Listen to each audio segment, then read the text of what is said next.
সকালবেলা থেকেই শুরু হয়ে গিয়েছে তোড়জোড়, এবার হচ্ছে বিদায়ের পালা। আর মনটা ভীষণ খারাপ ছিল, কিন্তু যতটা না মন খারাপ আমি চলে যাচ্ছি, তার বেশি মন খারাপ আমার হচ্ছে এই সমস্ত জিনিস গোছানো দেখে।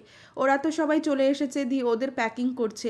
আমার এই প্যাকিং দেখে না মাথা পুরো ঘুরে যাচ্ছে। আমি ভাবছি এত জিনিস ছিল, শুধু বক্সগুলো হয়েছে আর এত জিনিস দেখে তো আমার মাথা পুরো ঘুরে গিয়েছে।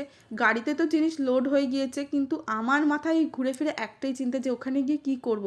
তার উপর ওয়েদার একদমই ভালো না। আর গত এক সপ্তাহ ধরে আমার শরীরটাও ভীষণ খারাপ। শেষবারের মতো একবার বাড়িটার দিকে তাকিয়ে নিলাম, দিয়ে সবাইকে নমস্কার করে আস্তে আস্তে আমরা বেরিয়ে পড়লাম।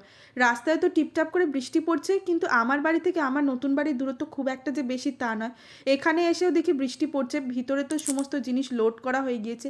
বাইরেটাই শুধু দেখো কেমন বৃষ্টি পড়ছে, দেখেছো? এই অবস্থায় কোনো রকম হাফ গুছিয়ে, এত খিদে পেয়েছিল সবাই মিলে একটু চাউমিন খেয়ে আসলাম, দিয়ে ফাইনালি রাত্রে 3টে পর্যন্ত কাজ করে আপাতত ঘরটার এই অবস্থা। চলো দেখা হচ্ছে নেক্সট ব্লগে।